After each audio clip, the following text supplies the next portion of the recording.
រឿងអូនប្រច័ណ្ឌថ្លៃព្រោះបងនៅអាឡ័យនឹកសងសាចឹងគេឆាតមកដូចមិនមែនរត់អូនសុំក៏យ៉ាងប្រាប់អូនឲ្យច្បាស់មានពីខ្លាំងគេឯកា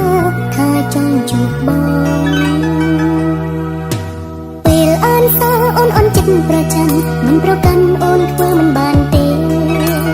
បើនៅស្រឡាញ់គេប្រាប់មកនួនល្អសុំនួនអូនសុំសំញឹមខ្លាំងណាស់សងសាចាំឬមិនចាំចិត្តបង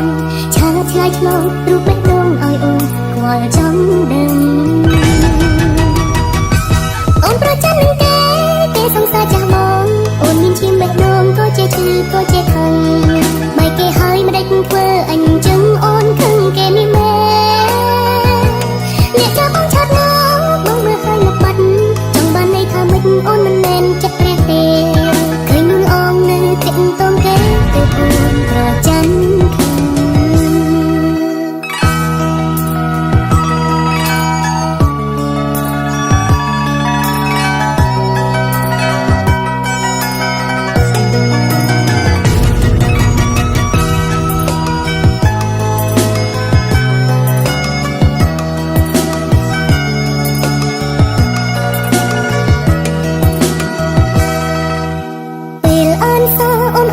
ប្រចាំមិនប្រកាន់អូនធ្វើមិនបានទេ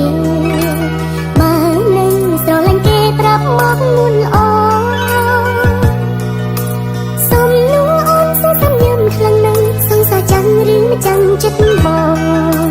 ឆាឆ្លើយឆ្លងរូបបេះដូងឲ្យអូនខ្វល់ចង់ដឹងអូនប្រចាំនឹងគេសងសាចាស់បងអូនមានឈាមបេះដូងក៏ជាឈឺក៏ជាខឹង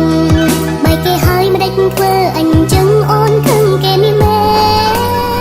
នមកតែអ្នកចាំបងឆាត់ណាអូនមើលហើយលបាត់ចង់បានន័យថាមិនអូនមិនមែនចិត្តព្រះទេឃើញនួនអងនៅតិចតងគេប្រចាំអូនប្រចាំនឹងគេសងសាចាស់បងអូនមានឈាមបេះដូងក៏ជាឈឺក៏ជាខឹងបែកគេហើយមិនដេចធ្វើអញ្ចឹងអូនខឹងគេនេះមែនអ្នកចាំបងឆាត់ណា